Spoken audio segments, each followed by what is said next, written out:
Olá pessoal, tudo bem? Então, bem-vindos a mais um Kaki Talks. Hoje o assunto é resiliência, que é uma característica muito importante que nós devemos ter, que é a capacidade da gente nos moldar e nos adaptar a situações adversas. A gente vai ter uma pitadinha de filosofia e um case bem legal, ok? Então, com vocês, Luiz Machado.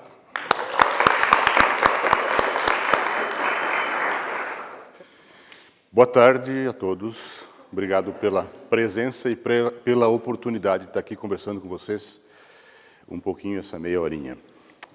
Vou sair um pouco do processo tradicional de um assunto que seja de cunho corporativo, mas ele é corporativo, que fala de pessoas, e nós somos pessoas. A gente passa 8 horas aqui dentro, a gente se relaciona, a gente aprende um com o outro. Nós nos fazemos através dos relacionamentos, isso é psicologia. E eu vou falar um pouquinho sobre filosofia. Estranho, né, filosofia? Mas a filosofia ela faz parte da vida da gente. A gente tem uma filosofia o tempo todo, uma maneira de pensar, enfim. O tema é resiliência, que é a capacidade, como foi dito pelo Tortato, de você se adaptar a situações adversas e você se moldar e você conseguir superar as situações e se adaptar a elas. Outro tópico é uma frase de um filósofo pré-socrático, portanto, antes de Sócrates. Sócrates, Platão e Aristóteles é o trio parada dura da filosofia grega, lá nos anos 400, 500, enfim, um pouquinho para frente. Que é, tempestades fazem grandes navegadores. Então, a água calma, ela não nos faz a navegação, promove a navegação. A gente precisa de um porto seguro, né? Mas os barcos não foram feitos para ficar em portos. E o princípio da vida, a gente sempre busca felicidade e fugir do prazer. Isso é neurociência. E lá em 460 antes da era cristã, um filósofo chamado Tales de Mileto, Mileto é uma região onde fica a Turquia, ele começou a questionar sobre os fenômenos da natureza. Os gregos acreditavam que eram patrocinados por deuses, o fogo, o ar, o sol, a lua, a noite, o trovão, o raio. E Tales falou o seguinte: espera aí, vamos pensar melhor isso aí. Eu acho que não, eu acho que isso é um fenômeno da natureza. E daí começou a filosofia a apreciar a natureza e entender que os fenômenos da natureza eram da natureza mesmo, não atributo, acreditava por mitificação ou mistificação. E teve uma passagem do mito ao logos, da mistificação ou do mito ao logos, que é a razão, o entendimento da natureza das coisas através de um processo racional. Foi uma ruptura no pensamento da humanidade, começou na Grécia em 640, como eu comentei agora. E daí cada filósofo veio trazendo o seu entendimento sobre a física, quer dizer a natureza. Anaximandro falou que o princípio de tudo era a água, outros diziam que era o ar, que era a terra, que era o sol, e um camarada chamado Demócrito, em 260 antes da era cristã, 260, ele falou: o princípio de tudo é um próton, um elétron e um nêutron que formam um átomo.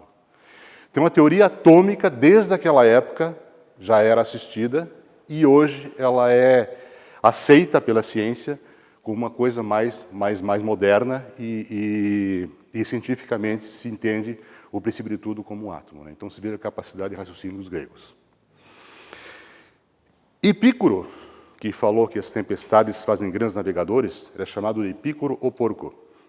Todos tinham peridinho, assim, conforme a característica, né? Então, Epícoro dizia que justifica a vida é o prazer, e por isso foi chamado de porco, porque atribuíram o prazer a prazeres mundanos. Mas não, é o prazer de você estar vivo e fazer aquilo que te movimenta, que te move. Eu estar aqui na frente agora, uma coisa que eu gosto muito, eu lecionei algumas faculdades, e eu adoro estar aqui, adoro, de transmitir um pouco desse conhecimento. Epícoro, então, soltou essa pérola, que serve de parâmetro para a vida da gente, e isso remete à resiliência. Porque a tempestade, ela sempre tira da gente uma situação de conforto, sempre. E são necessárias. Os problemas fazem com que a gente cresça. O sofrimento, ele vem, ele acontece na vida da gente, quer você queira ou não. E ele tem uma missão com você, o sofrimento. Você pode tomar fluoxetina, psicólogo, tomar droga, ir para um retiro, qualquer coisa, mas ele vai acontecer na tua vida e ele vai cumprir a missão que ele tem, que é fazer você crescer. Ele é inevitável.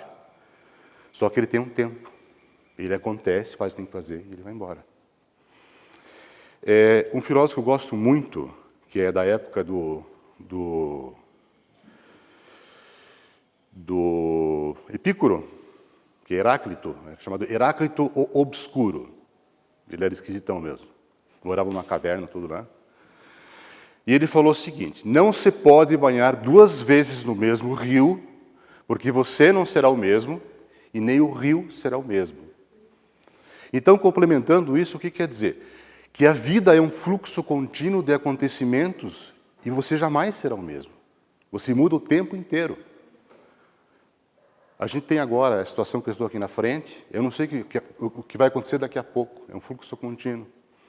Então, eventualmente, a gente tem problema, e a gente estende o problema, e o problema não existe mais. Quantas vezes a gente fica aqui pensando numa situação 10 anos atrás, que você encrencou com alguém, isso fica batendo na pessoa 10 anos depois, a pessoa nem sabe que está brigada com ela. Porque fica na cabeça da gente. 80% dos problemas que a gente tem na vida, sabe quais são? Quem arrisca aí? Não existem. 80%. E o problema adora acontecer domingo à noite, não é? Domingo à noite se acha um monte de problemas, segunda-feira se muda de emprego, se muda de país, se muda de coisa. Por quê? Porque a tua mente ela fica vazia, e daí você tem que colocar uma coisa, para complementar aquilo. Então, 80% dos problemas que a gente acha que tem, a gente não tem, só 20% a gente tem. Então, Heráclito soltou essa pérola, né, que tudo é uma continuidade, é uma teoria dele, tudo no universo é uma continuidade, um movimento contínuo. E aí entra de novo a questão do sofrimento, da sofrência. E talvez a frase mais célebre, mais inteligente, que eu vi até hoje, é a seguinte, isso é bem de Facebook, né? Aceita que dói menos. Porque a aceitação é a prova da resiliência, não é aceitação passiva, mas você entender que aquela coisa que está acontecendo na tua vida, seja no âmbito financeiro, emocional, espiritual, físico, aquilo tem um motivo para acontecer e você pode ter um aproveitamento daquilo como lição. Qual que é a mensagem que isso passa para a gente? Qual a postura que eu tenho que ter diante daquela situação? Mais ou menos não. Há 2 anos atrás, e, na verdade, eu vou dizer um ano e pouco, já que o começo do ano foi agora, é recente, nós estamos ainda em março. Eu morava em Curitiba, fiquei um tempo fora, voltei agora, mas eu morava no lugar onde eu moro hoje, por coincidência. E aí eu tinha um emprego estável, estava tudo maravilhoso, morava bem, tudo que eu queria da minha vidinha ali, estava tranquilo, estava naquele porto seguro, naquela água calma e tranquila.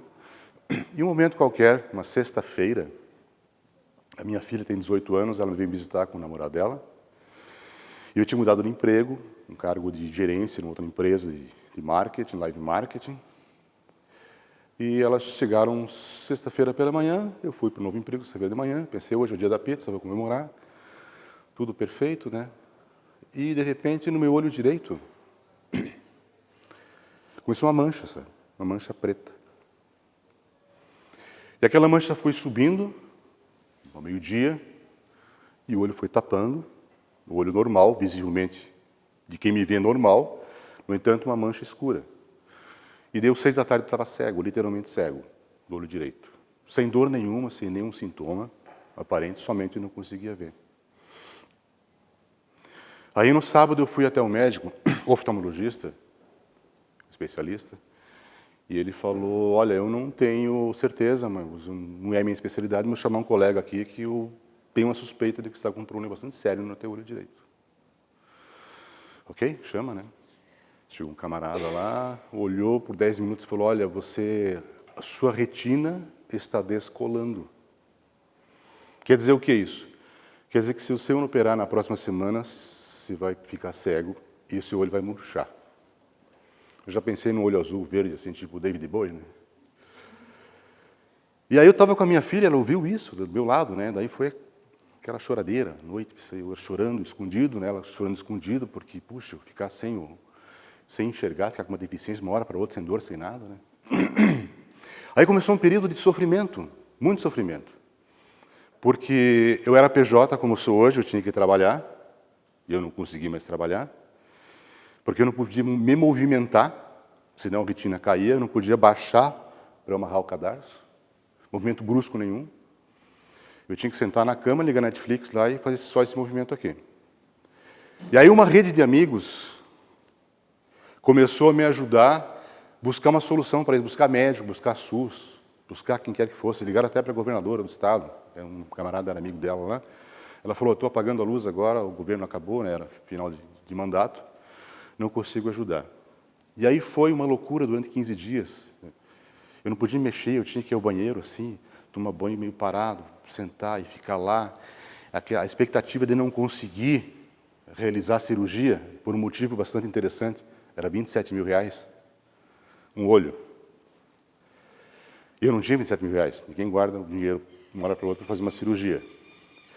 E aí foram ligações aqui e acolá, e não conseguimos nada. Fui até o SUS, falou, daqui 6 meses, com muita boa sorte, você vai conseguir realizar um procedimento aí. Falei, 6 meses eu não enxergo mais nada. Aí, uma das pessoas que me passaram o telefone, intuitivamente peguei o meu telefone, liguei para uma clínica que, por coincidência ou não, fica do lado da Employer. E lá eu liguei para o camarada, quem está falando? Ele falou, é Luiz. O cara falou, eu falei, aqui também é o Luiz, o médico.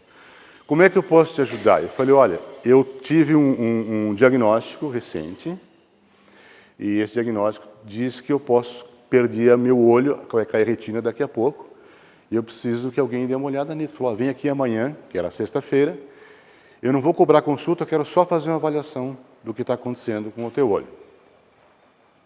Aí, fui até o médico, ele examinou e falou o seguinte, ó Luiz, se você não operar teu olho amanhã, que é sábado, segunda-feira você está completamente cego do olho direito, o seu olho vai murchar, você vai ficar com uma deficiência visual.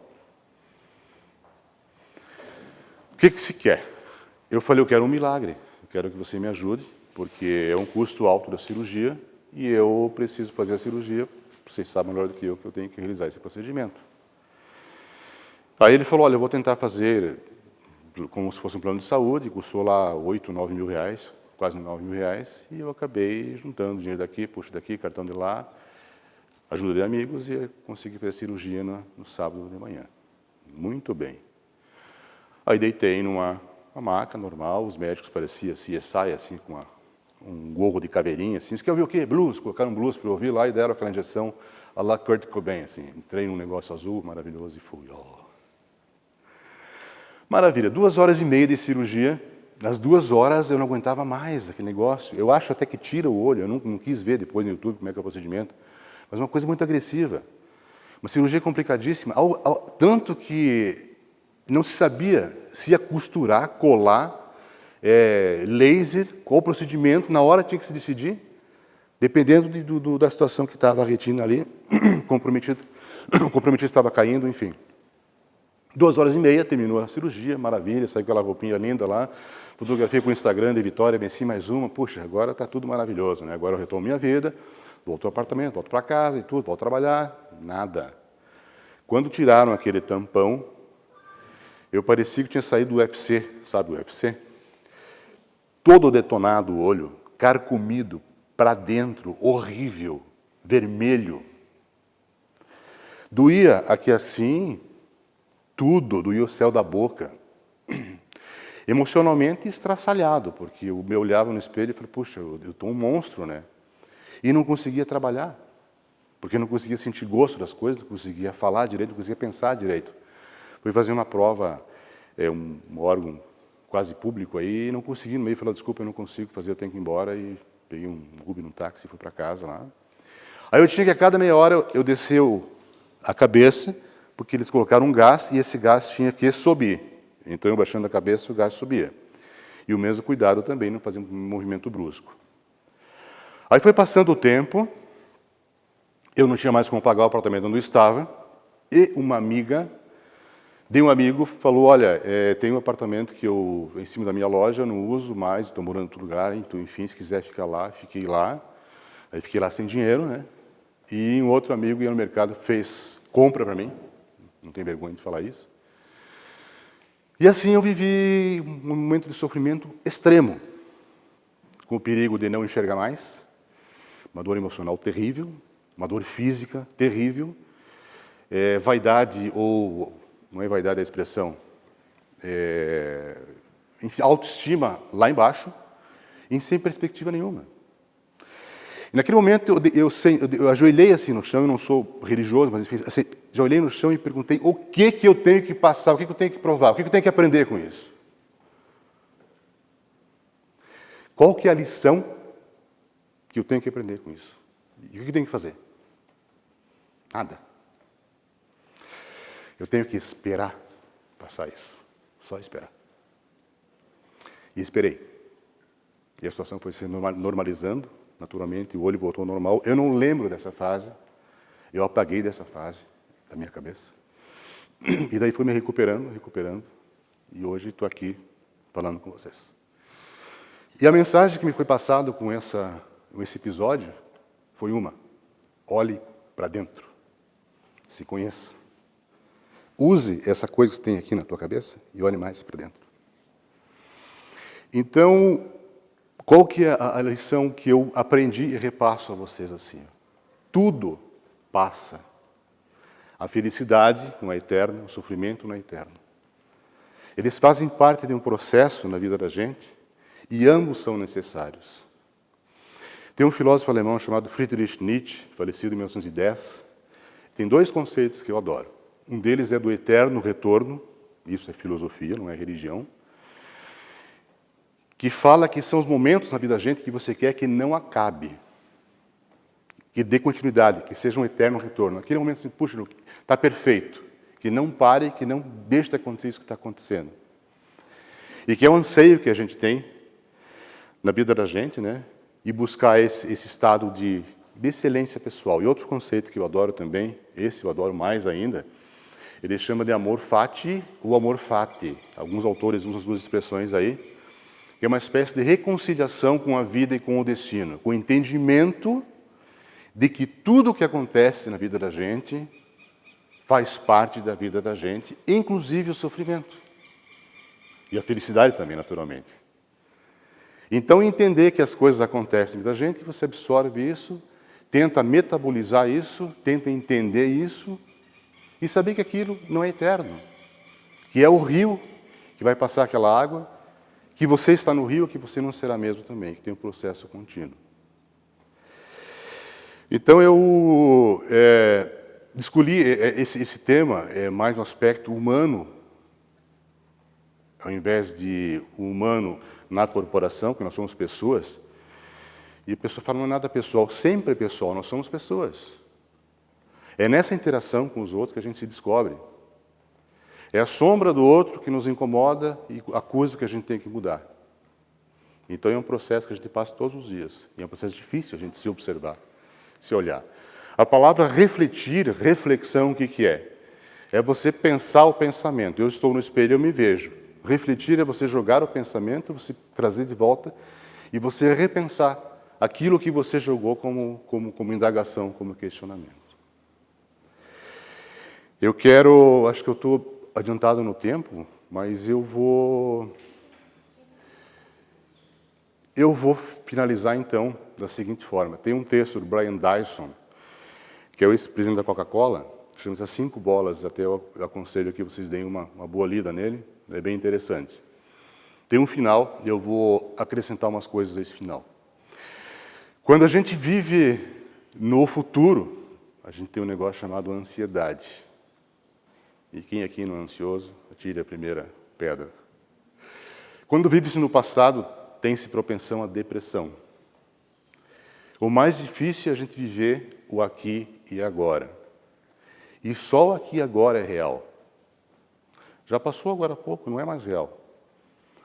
Aqui para frente é só uma possibilidade, não sei o que pode acontecer. Pode acontecer um milagre, eu posso tropeçar na escada, tomara que não. Eu posso sair aqui, alguém falar que eu ganhei na Mega Sena, pode acontecer de tudo, é uma possibilidade, quem sabe. E por que viver um momento aqui e agora? Porque é real e é tão importante viver aqui e agora, porque tem um nome, viver aqui e agora. Chama-se presente. Era isso. Obrigado.